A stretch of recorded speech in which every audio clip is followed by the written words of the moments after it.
ಕಳೆದ 15ರಿಂದ 20 ವರ್ಷಗಳಿಂದ ಸೌಜನ್ಯ ಹೋರಾಟಗಾರರು ನ್ಯಾಯಕ್ಕೋಸ್ಕರ ಹೋರಾಟ ಮಾಡ್ಕೊಂಡೇ ಬರ್ತಾ ಇದ್ದಾರೆ. ಈ ಎಡವಟ್ ನನ್ನ ಮಗ ಸೌಜನ್ಯಗೋಸ್ಕರ 15-20 ವರ್ಷಗಳಿಂದ ಹೋರಾಟ ಮಾಡ್ತಿದ್ದಾರೆ ನಮ್ಮ ಹೋರಾಟಗಾರರು ಅಂತಾನೆ. ಅಲ್ಲ, ಸೌಜನ್ಯ ಸತ್ಯ 13 ವರ್ಷ ಆಗಿರೋದು. ಆ ಕಾಮನ್ ಸೆನ್ಸು ಬೇಡವಾ ಈ ಅಡ್ಕಸ್ಬಿಗೆ? ಇವಳು ರಿಪೋರ್ಟರ್ಗಳಂತೆ.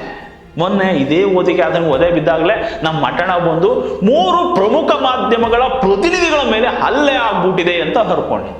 ಇವ್ರಿಗೆ ಅವತ್ತು ಒದೆ ಬಿದ್ದಿದ್ದು ಕೂಡ ಹಿಂಗೆ ಅಡ್ಡದಿಡ್ಡಿ ಮಾತಾಡಿದ್ದಕ್ಕೆ. ಆಟೋ ಡ್ರೈವರ್ಗಳದ್ದು ಡಿ ಗ್ಯಾಂಗು, ಇವ್ರದ್ದೆಲ್ಲ ದರೋಡೆಕೋರರ ಗ್ಯಾಂಗು, ಇವರು ಆಟೋದಲ್ಲಿ ಕೂತ್ಕೊಂಡ್ರೆ ಕಿಡ್ನಾಪ್ ಮಾಡ್ಬಿಡ್ತಾರೆ, ರೇಪ್ ಮಾಡಿ ಕೊಲೆ ಮಾಡ್ಬಿಡ್ತಾರೆ, ಧರ್ಮಸ್ಥಳಕ್ಕೆ ಬರೋ ಹುಷಾರು ಅಂತ ಮಾತಾಡಿದ್ರೆ ಯಾರು ಬಿಡ್ತಾರೆ ಹೇಳಿ?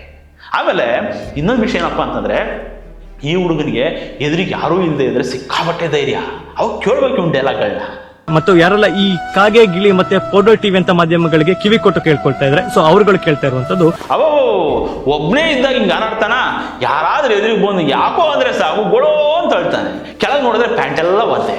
ನೆನಪಿರ್ಬೇಕು ನಿಮ್ಗೆ, ಈ ಸುಜಾತ ಆಂಟಿ ಅನನ್ಯ ನನ್ನ ಮಗಳಲ್ಲ ಅಂತ ಹೇಳಿ ಆಮೇಲೆ ಉಲ್ಟಾ ಹೊಡೆದು ಅಬೇ ಅಬೇ ಇವ್ರು ನನ್ನ ಎದುರಿಸ್ಬಿಟ್ರು ಅಭಿ ಅಂದಾಗ ಇವನು ಅಮ್ಮ ಅಮ್ಮ ಇವಲ್ಲ ಬರ್ತಿದ್ದೀನಮ್ಮ, ಎದುರ್ಕೋಬೇಡಿ ಅಮ್ಮ, ನಾನು ಇದೀನಿ ಅಮ್ಮ ಅಂತ ಸುಜಾತ ಮನೆ ಹತ್ರ ಹೋಗಿ ಹಿಂಗೆ ಅಡ್ಡ ದಿಡ್ಡಿ ಮಾತಾಡಿದಾಗ ನಮ್ಮ ಪವರ್ ಟಿವಿ ರಾಕೇಶ್ ಶೆಟ್ರು ಬಂದು ಅದುಮ್ಕೊಂಡಿದ್ರು.